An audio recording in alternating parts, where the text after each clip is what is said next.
My 27F fiancé, 29M cheated with my best friend, 26F. I ruined their lives and don't regret a thing.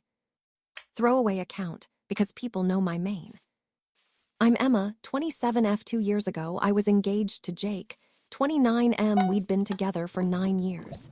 He proposed on our anniversary at the same restaurant where we had our first date. It was perfect. I thought I knew everything about him. My best friend since college, Madison, 26F, was going to be my maid of honor. We were inseparable. We had matching tattoos. We went on girls' trips together. She was going to stand next to me on the most important day of my life. I had my dream job as a graphic designer, Jake was doing well in finance, and we just put a down payment on a house. Wedding planning was in full swing. We had the venue booked, sent save the dates. Wedding was supposed to be in 8 months. It was a Tuesday, my work-from-home day. I finished a project early and decided to surprise Jake at his apartment with lunch. I had a key. I let myself in quietly. I heard sounds from the bedroom. At first, my brain didn't process it. Then I recognized Madison's laugh. I pulled out my phone and started recording audio. Then I very quietly opened the bedroom door. There they were, my fiancé and my best friend, in our bed. The bed we'd picked out together at IKEA. They didn't notice me at first. I stood there recording for maybe 15 seconds before Jake looked up and saw me, pure terror on his face. Madison scrambled for the sheets, started crying. "Emma, oh my God, Emma, please." I didn't say a word. I just kept recording as Jake fell over trying to put his pants on. I finally spoke. "How long?" Silence. "How long?" Answer the question, or I send this to everyone we know right now. Madison crying. 6 months. 6 months. I'd been planning a wedding, going to dress fittings with Madison, having her help me pick out centerpieces. 6 months of lying to my face. 6 months of her sitting on my couch, drinking my wine, helping me plan my wedding to the man she was sleeping with. I left without another word, drove to the nearest coffee shop, sat in my car and cried for an hour. Then I got angry, really, really angry. I went to my parents' house and told them everything. My mom wanted to murder them both. My dad said, "Take a few days, think clearly, then do what you need to do." So I made a plan. I knew things about Jake and Madison that no one else knew. I had access to things. I knew their passwords, their schedules, their secrets, and I was going to use every bit of it. First, I called our real estate agent. Because we weren't married yet, and the down payment came from MY inheritance, I had legal right to back out and get the money back. Jake would find out when the deal fell through. Then I went to the bank. The joint savings account was in my name with Jake as an authorized user, $47,000 in it. I transferred my half, $23,500, to a new account at a different bank. I called the wedding venue and every vendor, told them there was a family emergency and we needed to postpone. They held our deposits. This bought me time. I contacted a lawyer about the engagement ring. In our state, it's a conditional gift. The condition wouldn't be met due to his infidelity. The ring was worth $8,500. It was mine. Jake and Madison kept trying to contact me. I blocked them on my personal phone, but I could still see Jake's messages on our shared iPad at my parents' house. The messages were gold. Jake to Madison. "She's not answering. I think she's going to ruin us." Madison to Jake. "What do we do? Marcus keeps asking where I am." Jake to Madison. "We need damage control. Maybe we can say it was a one-time mistake." Madison to Jake. "It's been 6 months, Jake. That won't work." Jake to Madison. "I love you. We'll figure this out." I love you. He told her he loved her. Whatever guilt I might have felt about my revenge plan evaporated completely. I screenshotted everything. Through their messages, I discovered they'd been hooking up at Madison's apartment mostly, but sometimes at our place when I was traveling for work. Madison had broken up with Marcus 3 weeks ago, but told me they were taking a break. Jake had been planning to call off the wedding. They were planning to move in together. Jake had been taking money from our account for dates with Madison. and Madison had been talking trash about me to Jake, calling me controlling and boring and obsessed with the wedding. The wedding she was helping me plan. Here's where it gets interesting. Jake worked at an investment firm with a strict fraternization policy. Madison worked in HR at the same company. She'd transferred there 8 months ago, right before their affair started. Office romances had to be disclosed to management. Secret relationships between departments were grounds for termination. They hadn't disclosed anything. I have a friend, Tyler, who worked in compliance at their company. I reached out for coffee. I casually asked if there were anonymous reporting systems for ethics violations. Tyler explained their whole system, including the third-party ethics hotline. Jake and Madison had kept their affair secret from everyone, but they'd gotten sloppy. I went through my photos and found several where they were in the background of group hangouts, standing too close, or where Madison's hand was on Jake's arm in a way that seemed too familiar. I made a folder. I also reached out to Marcus, Madison's ex. The poor guy had no idea why she'd suddenly broken up with him. We met at a bar. I showed him everything. The recording, the screenshots, the timeline. He was devastated, then furious. I'm going to make sure everyone knows exactly who they are, I said. I'm in, he said. Whatever you need. I sent Jake and Madison an email from a new address. Subject: we need to talk about the wedding. I laid it all out. I knew about the affair. I had proof. Wedding was off. All deposits were non-refundable. Jake owed me $15,000. Then I added, of course, if you prefer to avoid this becoming public, we can discuss alternative arrangements. I was bluffing about blackmail, but I wanted them to panic. Jake called. Emma, please, we can work this out. I'll pay whatever you want. Just don't tell anyone. My job, my family. You should have thought about that before. It was a mistake. For 6 months. Silence. I want $20,000, and you're going to tell your parents and your boss the truth, or I release everything. He agreed quickly. I knew he wouldn't actually do it, but I was buying time. 2 weeks had passed. It was time. I'd been watching their digital footprints. Madison had posted on Instagram about new beginnings and following your heart. Jake had been telling people we were taking a break to figure things out. They thought they were going to get away with it. On a Saturday morning, I created a group chat. Everyone in our combined friend group, about 30 people. Jake and Madison were in it too.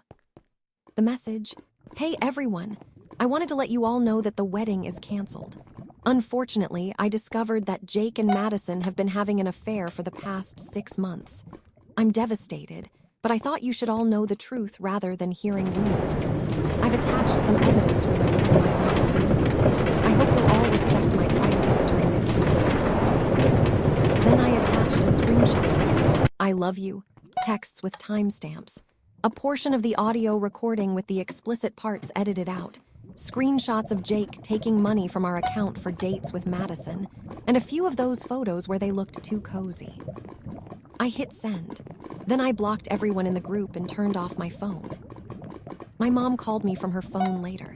She'd been included in the group. She said her phone had been buzzing nonstop. Jake's mom had called him crying. Madison's parents had called her. Several people in the group chat were absolutely going off on Jake and Madison. Madison had left the group chat immediately. Jake had tried to respond saying I was crazy and manipulative, but people weren't buying it with the evidence right there. 2 of Jake's groomsmen had already texted him, saying they wanted nothing to do with him. My mom asked if I was okay. Honestly, I felt lighter than I had in 2 weeks. Monday morning, I submitted an anonymous report to Jake's company's ethics hotline. I detailed the undisclosed relationship between Jake and Madison, the potential conflict of interest, the timeline of the relationship, and the fact that Jake had been using company time and resources. I didn't mention the cheating or personal stuff. I kept it strictly professional, just facts about company policy violations. By Tuesday afternoon, according to Tyler, both Jake and Madison had been called into separate meetings with senior management. By Thursday, Madison had been terminated. HR can't have an HR person who violated basic disclosure policies. The optics were terrible. Jake was put on administrative leave pending investigation. He was officially let go 2 weeks later, not for the relationship directly, but for misuse of company resources and failure to disclose conflicts of interest. Both of them lost their jobs in the same week. The social fallout was beautiful to watch from a distance through friends who kept me updated. Jake's parents were horrified. His mom had always loved me and sent me a long apology letter saying she was disgusted by her son's behavior. Madison's parents were so embarrassed they left their church group, where my parents also attended. The friend group completely split, and most people sided with me. A few tried to stay neutral and got iced out by both sides. Jake's best man refused to speak to him, even though they'd been friends since childhood. Madison lost almost all her friends. Jake had to move back in with his parents because he couldn't afford his apartment without his job. Madison moved 2 hours away to stay with her sister. Marcus publicly posted about the situation on Facebook, tagging Madison, and explaining how she'd lied to him too. Her reputation was destroyed. Jake never paid me the $20,000, obviously, but I didn't need it. Here's what I ended up with. My $23,500 half of savings, the $42,000 house down payment refund, which was all mine since it was my inheritance, the $8,500 engagement ring that I sold, and $12,000 in wedding deposits I actually got refunded when I explained the situation. Total was $86,000. I used it to buy a small condo in a different neighborhood. Cash offer. No mortgage. It's mine completely. Jake tried to sue me for half the house deposit money, claiming we'd agreed it was ours. My lawyer laughed and sent him a letter pointing out it was my inheritance and we weren't married. He dropped it. After they both lost their jobs and their reputations, Jake and Madison tried different tactics. Madison sent me a 5-page letter apologizing, saying she didn't know how it happened, that she never meant to hurt me, and that she hoped we could one day talk. I burned it and sent her a photo of the ashes. Petty, yes. Satisfying, absolutely. Jake tried the opposite approach. He started spreading rumors that I was psycho, that I'd sabotaged their careers, that I was obsessed with revenge. So I posted a simple status on Facebook. Friendly reminder that consequences are not the same as revenge. I simply made sure the truth was known. What happened after that was the natural result of their choices, not my actions.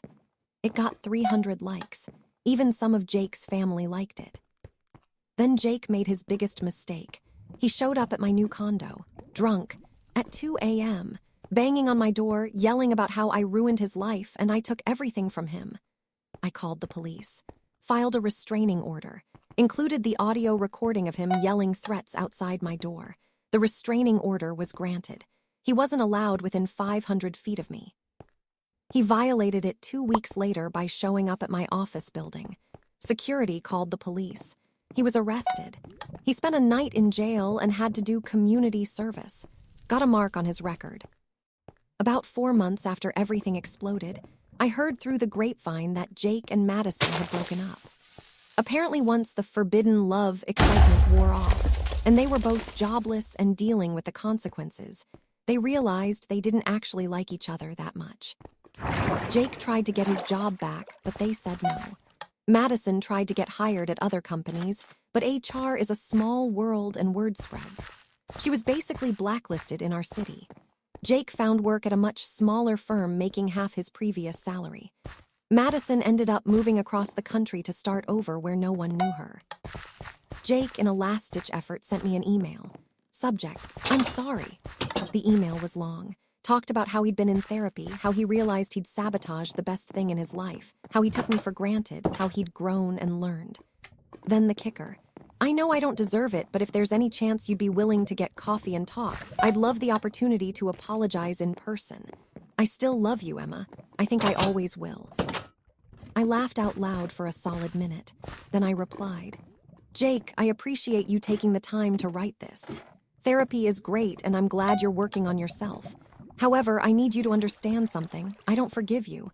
I don't want to get coffee. I don't want to talk. I don't want you in my life in any capacity. The best thing you ever did for me was cheat.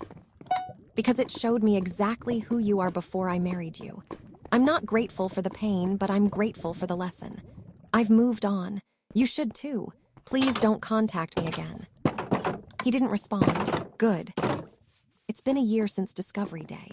Here's where I'm at. I have my own condo that I love, decorated exactly how I want it with no compromises. I got a promotion at work because turns out when you're not spending emotional energy on a lying fiancé, you can focus on your career. I've been casually dating, nothing serious yet, but I'm in no rush and actually enjoying being single.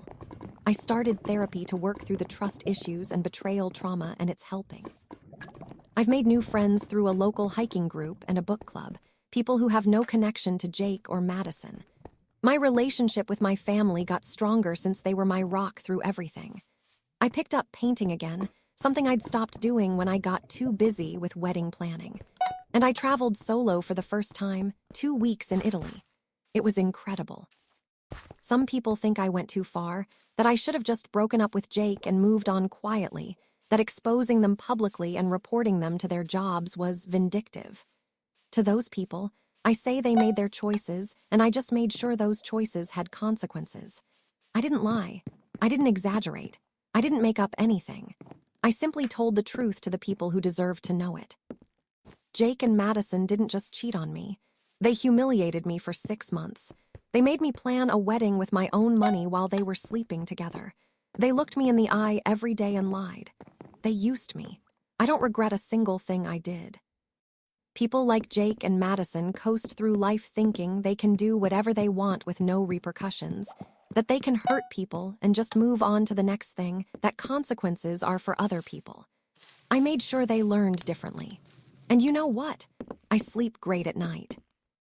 I wasn't going to add this, but something happened last week that felt like the universe closing the loop. I was at a coffee shop near my office, sitting outside, enjoying my latte and reading a book. I looked up and Madison was walking toward me on the sidewalk. She saw me at the same time I saw her. She stopped walking, just froze. She looked terrible, like she'd aged 5 years in one. Her hair was different, shorter. She'd lost weight. She wasn't put together like she used to be. We made eye contact, and I could see her debating whether to approach me or cross the street. I made the decision for her. I smiled, gave a little wave, and went back to my book.